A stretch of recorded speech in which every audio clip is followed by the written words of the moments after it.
ஒரு கல்வி நிர்வாகத்தில் இருப்பவர் கல்வியாளரை விட அறிவாளி அப்படிங்கிற ஒரு கருத்தை முன்வைக்கிறதுங்கிறது பிற்போக்குவாதம் தானே. ஷார்க் 9 பிக்சர்ஸ் தயாரிப்பில் மைக்கேல் கே ராஜா இயக்கத்தில் விமல் மற்றும் கர்ணாஸ் நடிப்பில் போகுமிடம் வெகு தூரமில்லை வெற்றி நடை போடுகிறது.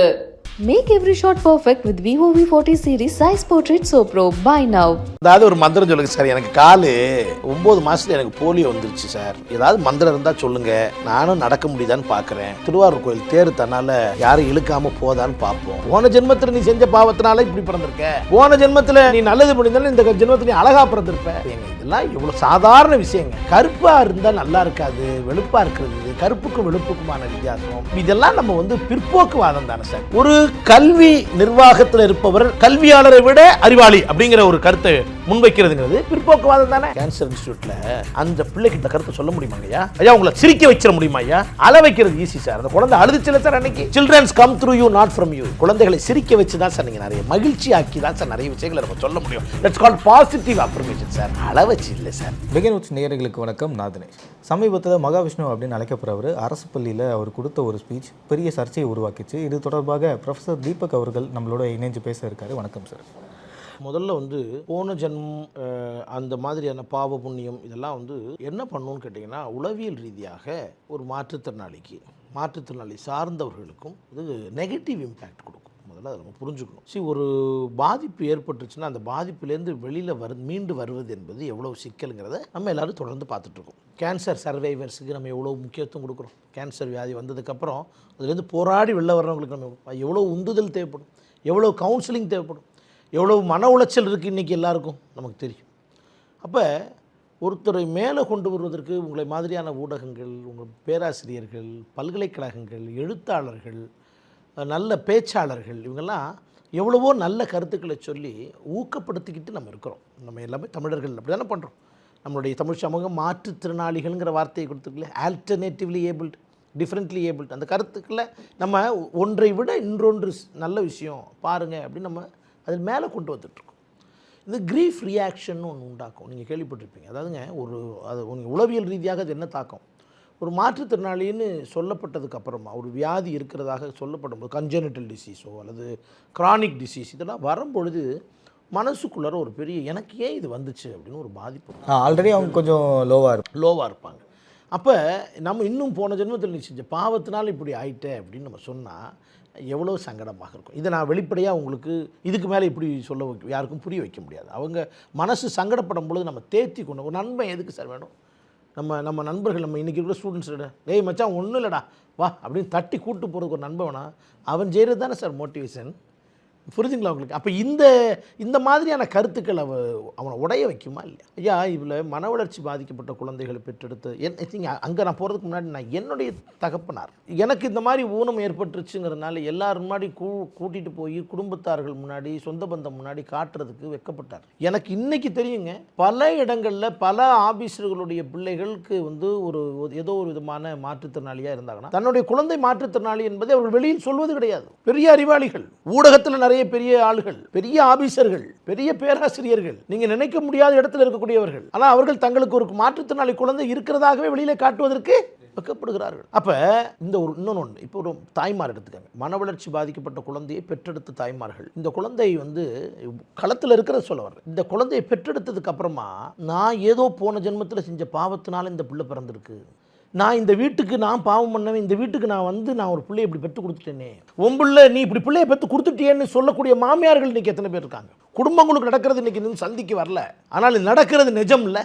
எத்தனை பெண்களுக்கு அது ஒரு எவ்வளோ பாதிப்பான விஷயம். இப்படி பாவத்துக்கும் டிசபிலிட்டிக்கும் சம்மந்தம் வச்சு பேசுனது எந்த வகையில் சரி? இது யாருமே தமிழ்நாட்டில், நான் ஒரு பக்கம் ரொம்ப ஸ்ட்ராங்காக சொல்லுவேன் சார், வேணும்னே பொலிட்டிக்கல் ரீசன்ஸ்க்காக ஐ சப்போர்ட் மகாவிஷ்ணு அப்படின்றதெல்லாம் சிலதெல்லாம் டேக்லாம் போட்டிருக்காங்களே தவிர எனக்கு தெரிஞ்ச வரைக்கும் சாதாரண தமிழ்நாட்டு ஜனங்க முழுக்க இதை ஏற்றுக்கொள்ளவே. இப்போது அவருடைய பாயிண்ட்லேருந்து இப்போ மகாவிஷ்ணுன்றவர் பேசின விஷயங்களை வச்சு கேட்குறேன்.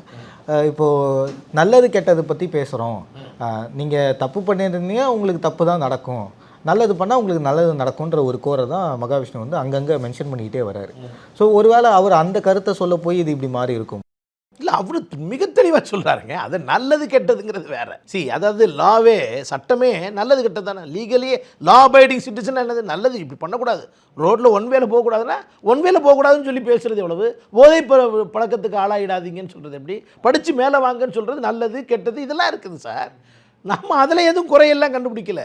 போன ஜென்மத்தில் நீ செஞ்ச பாவத்தினால இப்படி பிறந்திருக்க, போன ஜென்மத்தில் நீ நல்லது பண்ணியிருந்தாலும் இந்த ஜென்மத்தில் நீ அழகாக பிறந்திருப்ப. ஏங்க அழகு என்பது பியூட்டி லைஸ் இன் பிஹோல்டர்ஸ் ஐஸ், பார்ப்போர் பார்வையில் தான் அழகு என்பது இருக்கிறது. இந்த கட்டமைப்புகளை கொஞ்சம் உரத்த சிந்தனையோடு நம்ம பிள்ளைகளை நம்ம அறிவோடு சிந்திக்க சொல்லி கொடுத்து வரணும். ஏங்க 1960களில் இருந்த ஹீரோயின்ஸ் எல்லாம் கொஞ்சம் நல்ல பாடியாக கொஞ்சம் இதாக இருந்தாங்க. இப்போ எல்லோரும் ஒல்லியாக இருக்கணும் அப்படின்னு சொல்லி எதிர்பார்க்குறோம். இந்த அழகியலை இங்கே கற்பித்தது யார்? அந்த அழகியலை அன்றைக்கி யாராவது பேசினாங்களா? அழகியல் என்பது பார்ப்பவர்கள் கண்கள் இருக்கா. போன ஜென்மத்தில் செஞ்ச வேலைனால ஏங்க ஒரு பிள்ளைய கருப்பு, ஏங்க இதெல்லாம் எவ்வளோ சாதாரண விஷயங்க. கருப்பாக இருந்தால் நல்லா இருக்காது, வெளுப்பாக இருக்கிறது. இது கருப்புக்கும் வெளுப்புக்குமான வித்தியாசம். இதெல்லாம் நம்ம வந்து பிற்போக்குவாதம் தானே சார். இதெல்லாம் ஒரு பொம்பளை பிள்ளையை வந்து பிடிக்கல, பிள்ளை கொஞ்சம் ஃபேர் நிறமாக இருக்குதுன்னு சொல்லி கூட 10 பவுன் போடு, இதெல்லாம் நம்ம சமூகத்தில் நம்ம பார்க்காதா சார்? இதுக்கெல்லாம் பூர்வ ஜென்ம வினை, பூர்வ ஜென்மம் இதெல்லாம் சொன்னால் இது சமூகத்தை முன்னாடி எடுத்துகிட்டு போகுமா, இது பின்னாடி எடுத்துகிட்டு போகுமா? எத்தனை பிள்ளைகள் மன வருத்தப்பட்டு நம்ம பார்க்குறோம் சார். நம்ம களத்தில் எவ்வளோ பார்த்துருக்கோம். ரிஜெக்ட் பண்ணுறாங்களே சார். ரிஜெக்ஷன் எவ்வளோ சங்கடமான விஷயம் சார். இப்போது மகாவிஷ்ணு வந்து நிறைய ஸ்கூலில் போயிட்டு இந்த மாதிரி மோட்டிவேஷனல் ஸ்பீக் பேசுகிறத பார்க்குறோம். அவருடைய த்ரோபேக் வீடியோஸ் நாங்கள் பார்த்ததில் நிறைய காமெடிஸ்லாம் பண்ணியிருக்காரு, அதெல்லாம் ஓகே. ஆனால் இப்போது கரண்ட் ஜென்ரேஷனில் வந்து ஒரு மோட்டிவேஷனல் ஸ்பீக்கராக தான் வெளியில் தெரியப்படுது. ஒரு அறக்கட்டளை வேறு ரன் பண்ணுறாரு.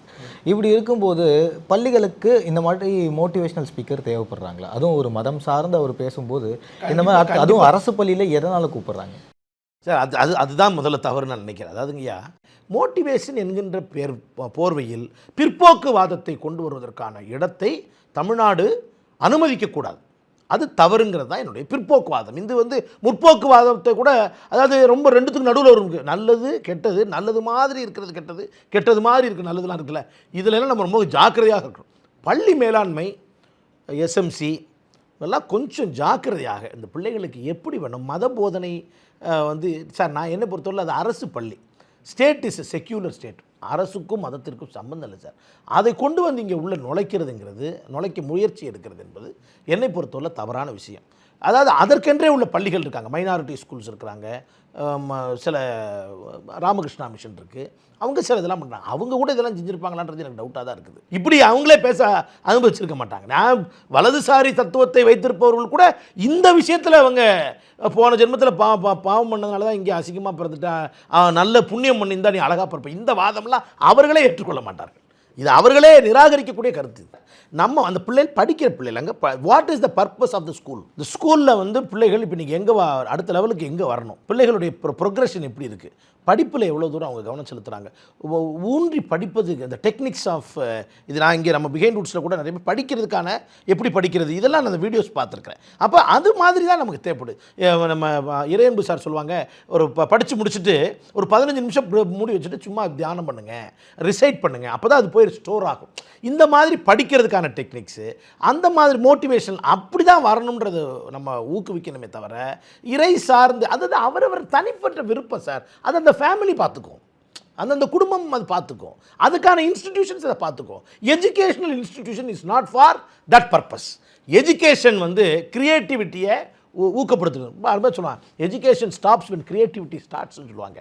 கல்வி என்பது அந்த நேரத்தில் என்ன சொந்தமாக சிந்திக்க வைக்கிறதுக்கான வாட் டு திங்க்குங்கிறது நம்ம சொல்லிக் கொடுக்கக்கூடாது சார். நீங்கள் சொல்கிறீங்க பார்த்தீங்கன்னா மோட்டிவேஷன், அது வந்து என்ன சிந்திக்கணுங்கிறத சொல்லிக் கொடுக்கறதுக்கான முயற்சி, எப்படி சிந்திக்கணுன்றதுக்கான இதுதான் மோட்டிவேஷன்.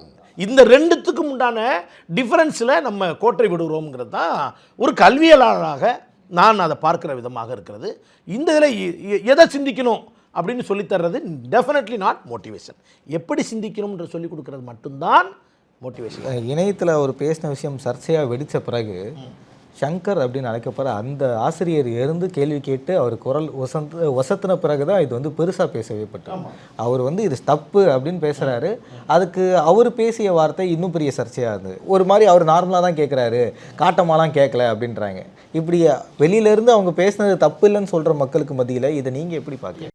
கருத்தால் எதிர்கொள்கிறதுங்கிறது ஒரு பக்கம் சார். வேலைங்கிறது ஒரு role. It is not hierarchy. மேலே உனக்கு மேலே இருக்கிறவனோட நீ பெரிய ஆளியா, இது இந்த மேலே கீழே அப்படிங்கிற வாதத்தினுடைய தொடக்க புள்ளி தான் அது. இப்போ பாபா சாஹேப் அம்பேத்கர் சொல்லுவாங்க, எனக்கு மேலே யாரும் கிடையாது, எனக்கு கீழே இல்லை. அறிவிற் சிறந்து இருப்பது என்பது வேறு. இவர் என்ன கேட்குறாருன்னா, சிஇஓவோட அறிவியல். அவரும் இதே மாதிரி ஆசிரியராக இருந்து இன்றைக்கி அட்மினிஸ்ட்ரேட்டிவ் ரோல் எடுத்திருக்காங்க. அதாவதுங்கய்யா, சிஇஓ பொசிஷனுங்கிறது அகாடமிக் அட்மினிஸ்ட்ரேஷன். இது அகாடமிக் ஒர்க், அகாடமிக் அட்மினிஸ்ட்ரேஷன் தான் அது. அது ஒரு நிர்வாகம், கல்வியியல் நிர்வாகம் தான் அது. இவர் கல்வியியல் கேள்வியை கேட்குறாரு. புரியுதுங்களா உங்களுக்கு? கல்வியியல் நிர்வாகத்தில் இருப்பவர்கள் கல்வியாளர்களை விட சிறந்தவர்கள்ங்கிற நோக்கத்தை எப்படி உண்டாக்குறாருங்கிறதா நாங்கள் வைக்கிற விவாதம். கல்வியியல் நிர்வாகம் நிர்வாகத்துக்கு தான். நிர்வாகம் இஸ் ஜஸ்ட் அ ரோல். அந்த நேரத்தில் முடிவெடுக்கக்கூடிய இடத்தில் அவங்க இருக்கிறாங்க. It is just a role. ஒரு ரோல், அந்த இடத்துல ஒரு ரோல் தான். உங்களுக்கே கிளாரிட்டி இல்லை.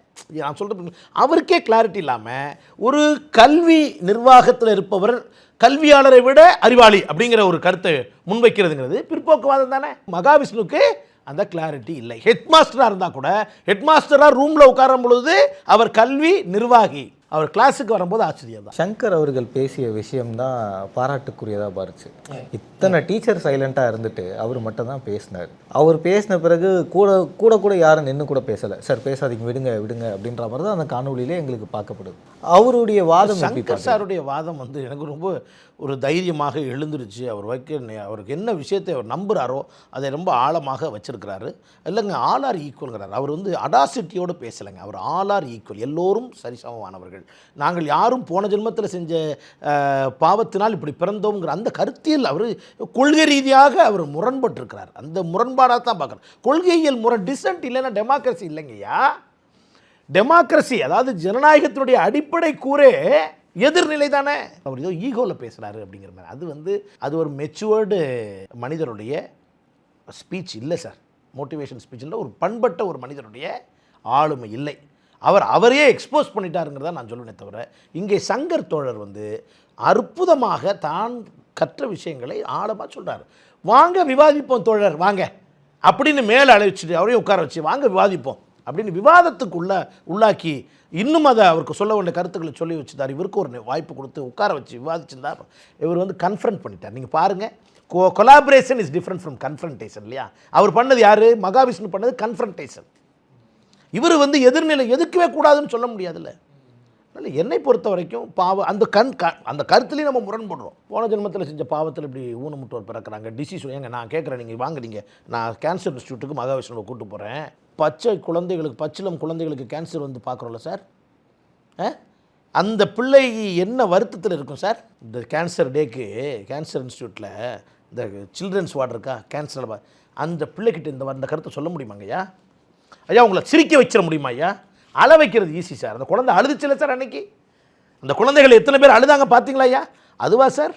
கலீல் ஜிப்ரான் சொல்கிறான் ஒரு இடத்துல, குழந்தைகள் உங்களிடமிருந்து வருகிறார்கள் என்று நம்பாதீர்கள், உங்கள் வழியாக வருகிறார்கள்.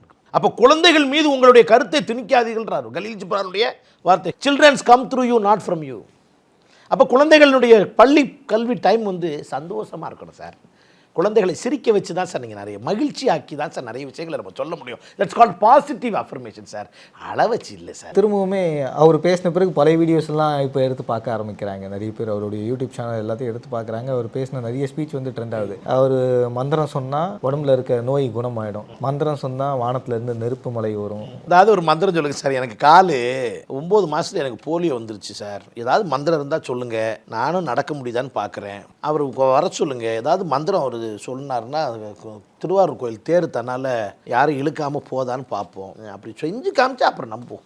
எனக்கு தெரிஞ்ச அந்த மாதிரி எந்த மந்திரமும் இல்லை. ஒரு மந்திரம் சொன்னால் மேலே எரியும்னு சொல்லுவார் போல இருக்கு. இது பிற்போக்குவாதத்தினுடைய இது. இந்த மாதிரி மந்திரம் இருக்கான்னு கேட்டிங்கன்னா, நான் தந்தை பெரியாரினுடைய பகுத்தறிவாளராகவும் அம்பேத்கருடைய பாசறையிலேருந்து வர்றவேன். எனக்கு இதில் எல்லாம் நம்பிக்கை கிடையாது. அறிவு, கல்வி ஒன்று தான் திருடப்பட முடியாதது. சங்கர் அவர்களுக்கு கல்வி வாய்க்கப்பட்டிருக்கிறது, எழுத்து வாய்க்கப்பட்டிருக்கிறது, வார்த்தை வசப்பட்டிருக்கிறது. அற்புதமாக அவர் தன்னுடைய களத்தில் அந்த இடத்துல எதிர்க்க வேண்டிய இடத்தில் எதிர்த்திருக்கிறார். தமிழ்நாட்டு மக்களுக்கு அவர் ஒரு வித் ஸ்பைன், முதுகுத்தண்டோடு எழுந்து இது தவறு என்பதை கண்ணியத்தோடும் நாணயத்தோடும் சொல்லியிருக்கிறார். இப்போ உங்களை மாதிரி நிறைய ஆசை, இப்போ நீங்கள் ஒரு ப்ரொஃபஸராக இருக்கும்போது தவறு அப்படி பேசினது தப்புன்னு இருக்கும்போது பாதிக்கப்பட்ட ஒரு சங்கர் அப்படின்னு அழைக்கப்படுற ஒரு ஆசிரியர் தான் எழுந்து இது தப்புன்னு சொல்லியிருக்காங்க. மற்ற ஆசிரியர் தான் அது வந்து எழுந்து பேசாத நார்மலைஸ்டு திங்கிங்காக இருக்கும். நீங்கள் தான் ஃபேஸ்புக்கில் எல்லாரும் பார்க்குறீங்கல்ல, கர்மா பூமராங்ஸ்னு பல பேர் வச்சுருக்கானா சொல்ல கர்மா. நீங்கள் நிறைய பேருடைய இன்ஸ்டாகிராம் பேஜில் பாருங்கள், கர்மா பூமராங்ஸ் வச்சுருக்காங்கல்ல.